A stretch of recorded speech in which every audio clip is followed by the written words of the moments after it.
He has purged many, many senior, highly elite leaders of the country.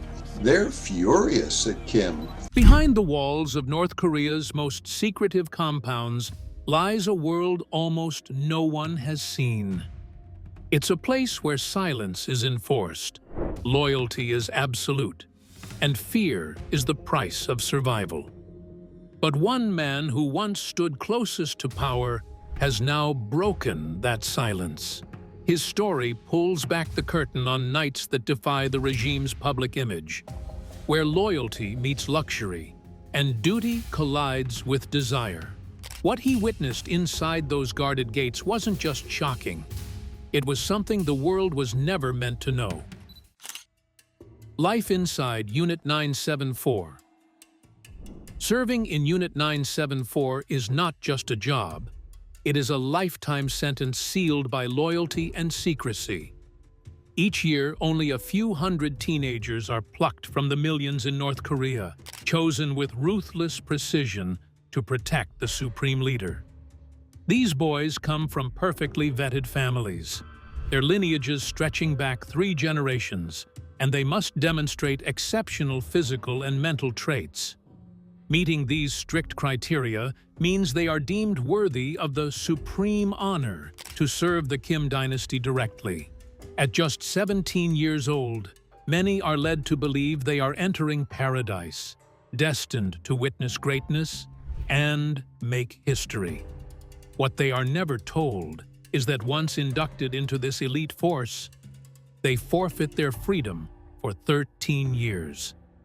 Their lives become entirely dictated by the state, their every action monitored, every word scrutinized. Leaving Unit 974 is not an option, and disobedience can mean instant death or disappearance without a trace. The isolation is profound. Guards are stationed at remote compounds and villas so secretive that even satellite imagery barely penetrates the area. Their world is one of cold discipline, where obedience is enforced not only by military law, but by a pervasive atmosphere of fear and surveillance. They stand watch over a realm of unimaginable luxury, shielded from the harsh realities facing their fellow citizens just beyond the surrounding fences. The truth about the life they protect remains hidden even from them at first. They catch only glimpses of the pleasures enjoyed inside and the parties they are sworn to guard, forbidden from looking in. These experiences awaken an uneasy dissonance, a gulf between their rigid, controlled existence and the wild indulgence flourishing nearby. The contradictions between sacrifice and luxury gradually erode their faith. What unfolds behind closed doors is a shocking world that starkly contrasts with the austere propaganda fed to the population. It is here, hidden under layers of secrecy, that power's true nature reveals itself in debauchery and excess. Unit 974 is the gatekeeper to this exotic but terrifying realm, tasked with protecting secrets darker and more twisted than most in the outside world can imagine. The Bodyguard's strict training focuses not only on physical fitness, but on absolute psychological loyalty. They learn from a young age that their purpose is to defend the regime's image and to enforce control at any cost. This indoctrination leaves little room for questioning. Talk about 30 or 40-year-old bodyguards. And so Kim Jong-un grows up very close to his bodyguards because these are his playmates. The boys become automatons, their identities swallowed by the system designed to turn them into unwavering protectors. Even within this privileged enclave, paranoia runs deep. Guards are monitored continuously, their own conversations bugged, and their movements tracked by supervisors and technology. Phones are forbidden, and trusted friendships can quickly unravel when suspicion arises. The tension between duty and personal survival lives beneath the surface of their cold uniforms. Yet, beneath the discipline and secrecy lies a fragile human reality. Some guards wrestle internally with the growing contradictions they observe, the misery outside juxtaposed with the elite's unchecked indulgence. This internal conflict builds slowly but inexorably, setting the stage for revelations many never dared imagine sharing. Living in Unit 974 is a glimpse into power's most secretive corners, where loyalty is enforced ruthlessly and the truth is partitioned behind layers of commands, silence, and shadows. For those within, the reality beyond the gates remains a silent specter, one they will eventually confront in dark, unforgettable ways. The compound guarding this luxurious and secretive world lies deep within the rugged borderlands of North Korea and China, revealing more about the geography of power and isolation. The secret Chong compound. The Chong compound is nestled in the unforgiving mountains exactly where North Korea meets China. Chosen with cold strategic calculation, this remote location is so well concealed that satellites struggle to capture clear images, and the rugged terrain acts as a natural barrier against intrusion. Sitting only 4 kilometers from Chinese territory, it's both a fortress and a hidden palace built to endure any threat. Its proximity to China provides the regime with a potential escape route should disaster strike, while keeping the compound safely inside North Korean borders to avoid foreign interference. The location's isolation also means those inside are cut off from the outside world, physically and psychologically, trapped in a realm designed for absolute control. Condemned in North Korea are sent to brutal prison camps with the gentle-sounding promise of reform and re-education. Now, North Korea's regime is the most secretive on Earth. Attacking the compound risks international fallout, putting it in an almost untouchable position. Despite being far from any ocean, the compound includes extravagant amenities that make its artificial luxury undeniable. Features like horse riding grounds, private ski slopes, and even a yacht harbor lend a surreal air, a clear demonstration of privilege inaccessible to the general population. Buildings serve secret purposes, and even guards face lethal consequences if they ask too many questions. The compound's climate is brutal, with winter temperatures plunging to -30 degrees Celsius. Yet, the guard's duty is to stand watch throughout these icy nights, guarding facilities where excess thrives out of sight. The cold and isolation add physical hardship to the invisible psychological strain of protecting a regime built on lies and extremes. By nightfall, the compound transforms dramatically. Security tightens as luxury guests begin arriving in discreet convoys. The sounds escaping from the party halls, jazz, American pop, South Korean K-pop, bring an eerie contrast to North Korea's usual revolutionary anthems broadcast publicly. What happens inside these sealed walls paints a portrait of opulence secretly thriving in the shadows of an impoverished nation. The total number of guards, which is around 3,400, clearly illustrates the regime's fixation on security and secrecy. The military protects a palace of hedonism, whose maintenance costs are the same as a luxury for North Korea's starving majority. The enclaves are not merely residences, they are a metaphor of divide, a little world where sin and pleasure exist under sheer power. Every step a person takes is watched. However, the most serious crimes are sometimes the ones that stem from too much curiosity. The guards may impose the death penalty for questioning about the inner workings of the compound or for asking what the purpose of its mysterious buildings is. The atmosphere of terror creates silence and separates all from the truth that they are guarding. The Chong compound is a clear-cut example of the fact that power hides under the disguise of luxury and seclusion at the same time. The location and political situation act both as a sign and a warning. The luxury that exists here is beyond reach, and it is maintained through violence and covert means, which is a very loud condemnation of the misery that is around the place. It is music and laughter that indicate the contrast of the party. which is getting more and more amusing in its differences. But before anything, the setup is done for the night's activities and the coming of the tempting pleasures. Nighttime parties and forbidden pleasures. When the sun sets over the Chong compound, a different world awakens, one orchestrated in stark opposition to the austere image North Korea projects. By 8 in the evening, sleek cars begin arriving, their occupants swept into a hidden night of entertainment and excess. Unlike the grim revolutionary songs blaring over loudspeakers in towns, these parties feature jazz, American pop, and the Korean pop music banned elsewhere in the country. The festivities often last until 2 or 3 in the morning, with music, laughter, and cheers carrying faintly across the cold night to the guards who must remain outside. They listen in silence, forbidden to peek inside, aware only through whispered knowledge of the wild debauchery unfolding beyond the closed doors. Their perimeter duty places them as silent sentinels to opulence they cannot touch. Central to these secretive evenings are the young women known as the Kipumjo, or the Joy Brigade.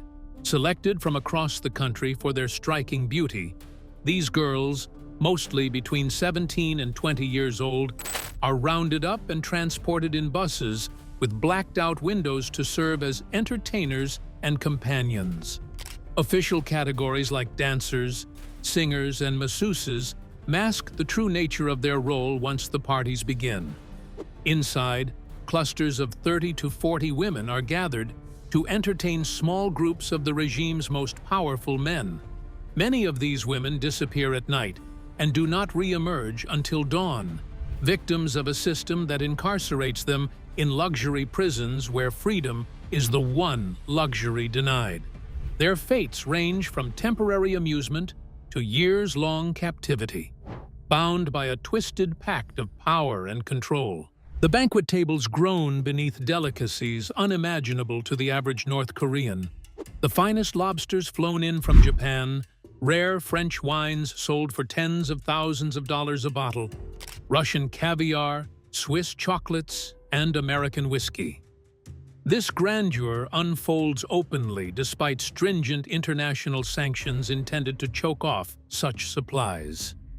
The knowledge of these excesses only deepens the tragedy of the nation's widespread hunger. The parties follow a grotesque cycle: lavish dinners prepared by chefs either kidnapped or secretly trained overseas, followed by choreographed performances praising the leadership that gradually evolve into more degrading acts as the alcohol flows. It is a ritualized display of power, control, and corruption, but also one that is unnervingly bureaucratic. Everything is meticulously documented. Officials are tasked with recruiting fresh girls for the Joy Brigade. Doctors conduct weekly health inspections, and instructors teach the girls the dark arts of service to the elite. This cold systematization reveals a regime not only driven by excess, but also by ruthless organization and control in every detail of its pleasures. Outside these celebrations, the contrast with the country's reality could not be more glaring. The nights inside the compound come alive with forbidden pleasures, while millions of ordinary citizens endure starvation, repression, and despair. A reality these parties violently obscure, yet are inseparable from. The hidden nights at Chong are only the beginning of a deeper story about power's darkest indulgences and the human cost woven into the regime's very fabric. The Joy Brigade's role. At the heart of these hidden parties is a tragic institution known as the Kipumjo, or the Joy Brigade. These are young women, mostly between 17 and 20 years old, selected for their extraordinary beauty from all corners of North Korea. They arrive at the compounds in buses with windows blacked out, removed from their families and futures, destined for a life few outsiders ever glimpse. Upon arrival, the women are sorted into groups characterized as dancers, singers, and masseuses, but these labels quickly lose their meaning once the parties commence. Rather than simply entertainers, the Joy Brigade members become prisoners of luxury, expected to please a very small and powerful handful of men from Kim's inner circle. 30 to 40 women might be grouped to serve just 5 or 6 men during a single evening, a grim testament to the imbalance of power. The women disappear inside the central buildings and sometimes don't emerge until dawn, if they emerge at all. Those who please the leadership may remain for weeks, months, or even years, slipping into a gilded captivity where comfort is abundant, but freedom is non-existent. These luxury prisons offer every material indulgence except autonomy, a stark paradox that defines their existence. The recruiting process behind the Joy Brigade is systematic and ruthless. Officials scour villages and schools, seeking out the prettiest teenagers to replenish the ranks. This ongoing recruitment is part of a chilling bureaucracy of pleasure, an institution maintained with cold precision. The psychological and physical toll on the girls remains largely untold, but the hidden realities are grim. Doctors conduct health checks every week to maintain the women's status of being fit for the leader's use, which shows a very clinical and dehumanizing view of their bodies. In addition to the medical checking, the professors give them lessons in the arts of pleasure, although the precise nature of this education is still very secret, even too disturbing for many insiders to fully describe. The girls are transformed into devices of control and submission. A dark destiny is in store for many after they complete their service. Some of those who have aged out of the Joy Brigade, if they are fortunate enough to survive the physical and emotional toll, are given in marriage to lower-ranking officials as so-called rewards for loyalty. Others just vanish, most probably victims of purges, exile, or even worse. The brigades thus form part of a larger system that is meant to control not only individuals, but families and communities through fear and compulsion.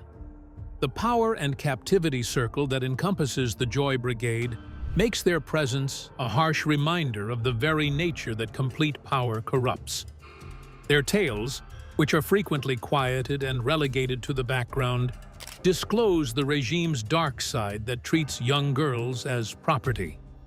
The pain inflicted on them is both individual and representative, reflecting the extreme disparity and brutality that lie in the very fabric of the ruling system.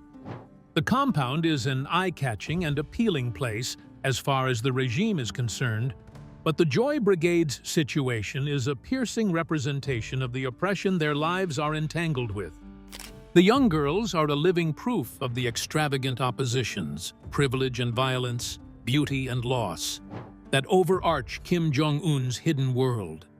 Behind the glittering surfaces of the parties, the desperate reality they mask is revealed most vividly in the food and drink laid out across the table, a grotesque feast set while millions outside go hungry. The uncensored luxury amidst starvation. The contrast between the lavishness inside the compound and the starvation outside is as stark as it is disturbing. Tables in the party rooms are piled high with delicacies that most North Koreans could barely imagine. Luxuries like lobster, imported all the way from Japan, and fine wines from France, sometimes costing more than an average family might see in a lifetime. Every bite and sip becomes a symbol of the regime's obscene priorities. Russian caviar, Swiss chocolates, and American whiskey flow freely, despite United Nations sanctions designed to cripple such extravagance. These sanctions, in theory, should have strangled the regime's access to luxury goods, but smuggling networks and corrupt officials ensure these forbidden treats continue to reach the elite. The irony is bitter. While ordinary citizens boil grass to survive, the leadership feasts on the world's finest cuisine. Kim Jong-il, the previous leader, was known for holding court at the center table, sipping on Hennessy cognac that cost $2,000 a bottle, a shocking indulgence juxtaposed against the grinding poverty of his people. These parties are spectacles of waste and excess, underscoring a grotesque imbalance between rulers and ruled. The routine of these decadent evenings follows a chilling choreography. First, the multi-course dinners prepared by chefs who have been either kidnapped from abroad or trained in secret culinary schools set the stage. The food is a fantastical display of global cuisine, offering tastes utterly disconnected from the struggle of the population outside. After the meals, the entertainment begins. The Joy Brigade stages choreographed dances and sings songs glorifying the leadership. As alcohol flows and inhibitions drop, the performances become more intimate, more degrading, turning from mere entertainment into acts reflecting the control and humiliation woven into the parties. What is perhaps most horrifying is the bureaucracy behind these pleasures. Everything is documented with cold efficiency. There are officials solely dedicated to recruiting new girls, doctors routinely inspecting their health, and teachers focused on conditioning the women to satisfy the leadership's expectations. Pleasure here is not merely indulgence, but a purposefully managed device of power. Meanwhile, the ordinary North Korean citizen faces a world of deprivation. UN agencies estimate that approximately 40% of the population, over 10 million people, are undernourished. The World Food Program reports that chronic food insecurity affects the majority, with many relying on government rations that rarely supply more than basic sustenance, if they are available at all. The psychological strain on those guarding this divide is immense. Guards within the compound survive on just enough food to remain functional, but live isolated and hungry compared to the luxury surrounding them. This contradiction between their duty and reality is a heavy burden, an invisible suffering endured in silence. Luxury and starvation coexist here not as myths, but as brutal, intertwined truths. The excesses fueling the regime's survival fuel the desperation and oppression smothering the rest of the nation. The stark disparity is an undeniable statement of power's price. The careful orchestration of both the entertainers and the feasts paints a deeper picture of control. It is the cold mechanics of a regime that rules by exploiting pleasures even as it enforces suffering. Such twisted systems set the stage for the emotional collapse that comes from carrying the weight of these contradictions in silence. Isolation and psychological toll on guards. Behind the glittering indulgence lies a darker reality faced daily by the guards who protect the Kim regime's hidden world. The guys that protect him, despite the fact that they wear suits, these people are very similar to SAS or Navy SEALs in terms of their skills and training. Their lives are marked by isolation and relentless control, confined within compound walls that cut them off from friends, family, and any normal existence.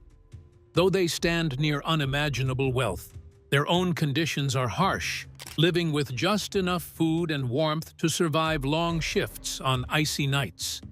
The guards endure freezing temperatures, sometimes plunging to -30 degrees Celsius, standing watch for hours with scarce reprieve. Their meals barely keep them functional, a stark contrast to the extravagant banquet steps away. Despite their vital role, they are treated not as privileged protectors, but as expendable instruments of state power, expected to maintain unyielding loyalty no matter the cost. Surveillance within the compounds is pervasive. Guards are not only watchers, but also the watched. Cameras, motion sensors, and hidden microphones track their every move and conversation. Phones are strictly forbidden, and trust is fragile. Any slip or suspicion could lead to harsh punishment, feeding an atmosphere of paranoia that stifles even private words. This endless scrutiny breeds deep psychological stress. The guards are trained to suppress doubts and emotions, yet many wrestle with the contradictions around them. Today, Kim Jong-un still surrounds himself with these bodyguards. He has expanded the program, adding an elite unit to handle internal threats. They witness the lavish parties they must guard, knowing the fortune spent on luxury contrasts brutally with the suffering of ordinary North Koreans. The chasm between their duty and conscience widens, leaving a weight difficult to bear. Loneliness seeps into their lives as they endure years of service without meaningful connection to the outside world. They rarely leave the compound, missing milestones, family events, or even simple freedoms. This isolation amplifies feelings of entrapment, and some quietly question the system they uphold despite their fears of reprisal.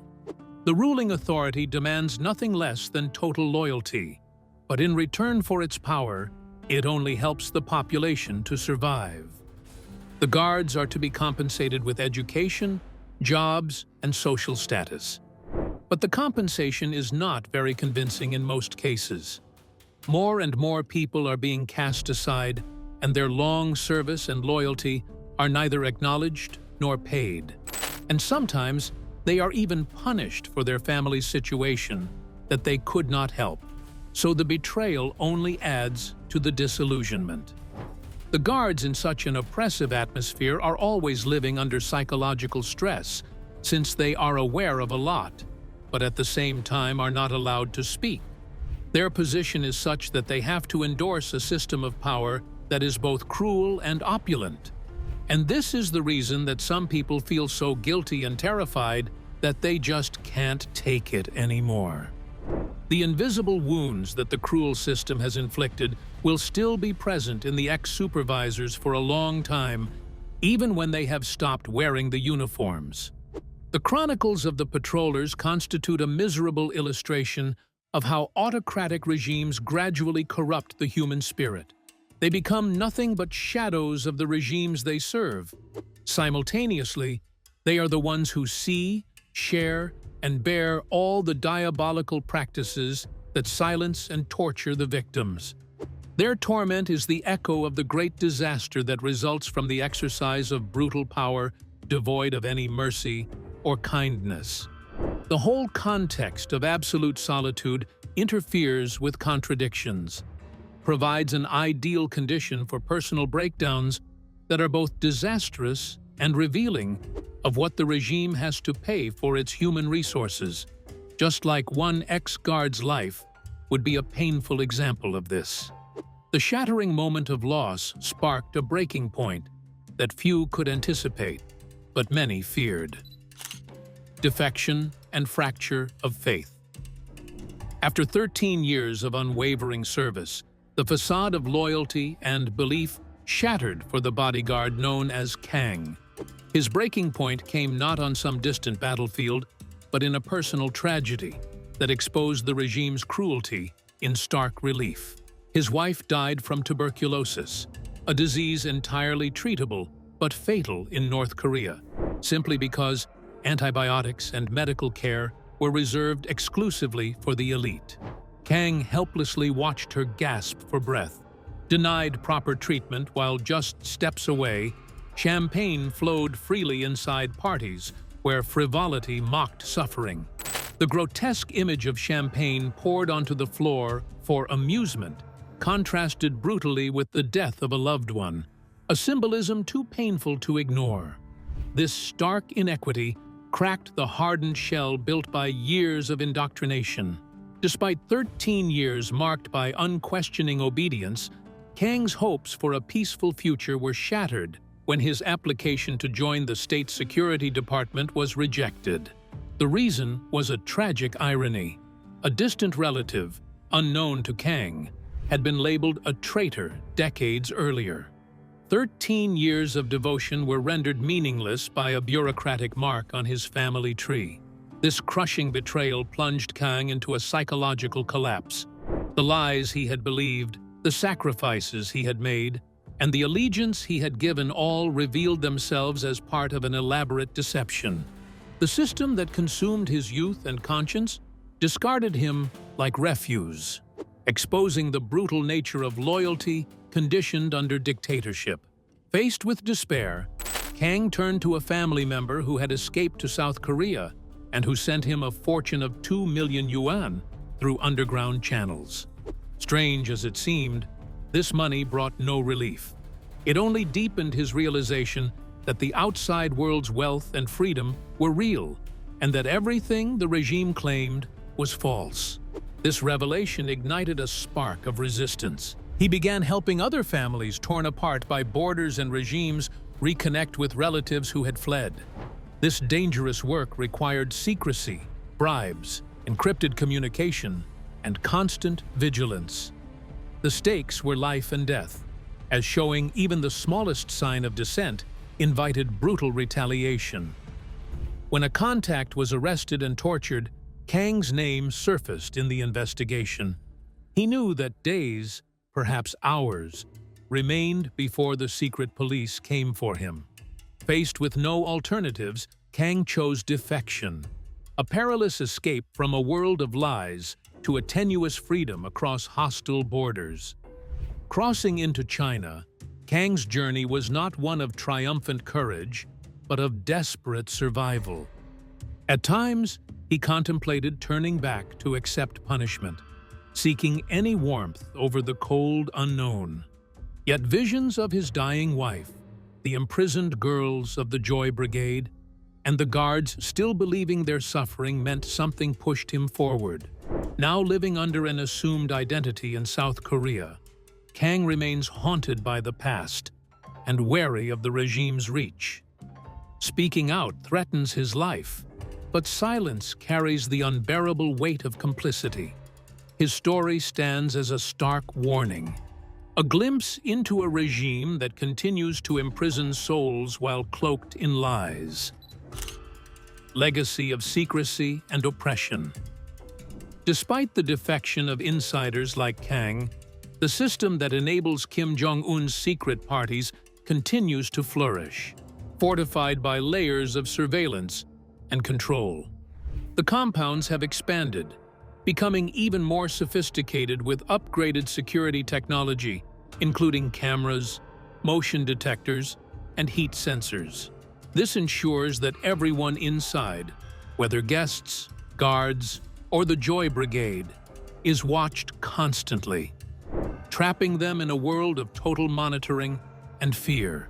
Phones are forbidden inside these compounds, and private conversations can quickly become evidence of disloyalty.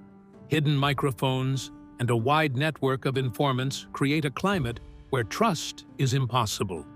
Paranoia permeates the environment, keeping the guards and entertainers compliant and isolated from the truth or any hope of escape. This atmosphere reinforces a power structure that operates on mistrust as much as on fear. The Joy Brigade has evolved as well, now recruiting from universities and performing arts schools under the guise of patriotic duty. Instead of solely selecting girls from villages, the regime taps into educated youth, expanding its reach and deepening the manipulation. These women are still subjected to the same system of submission, their talents redirected to maintain the leadership's pleasures and priorities.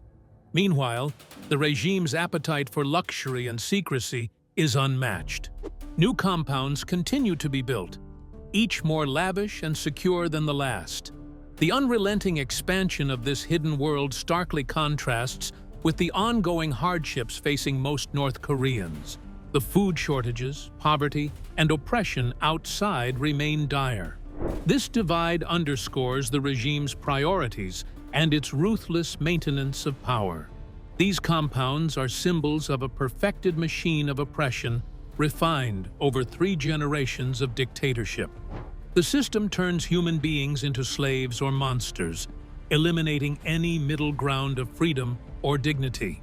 Guards are made into automatons, young women into objects, and the entire population into prisoners, both physically and psychologically. Everyone's fate ties back to the brutal mechanics of control.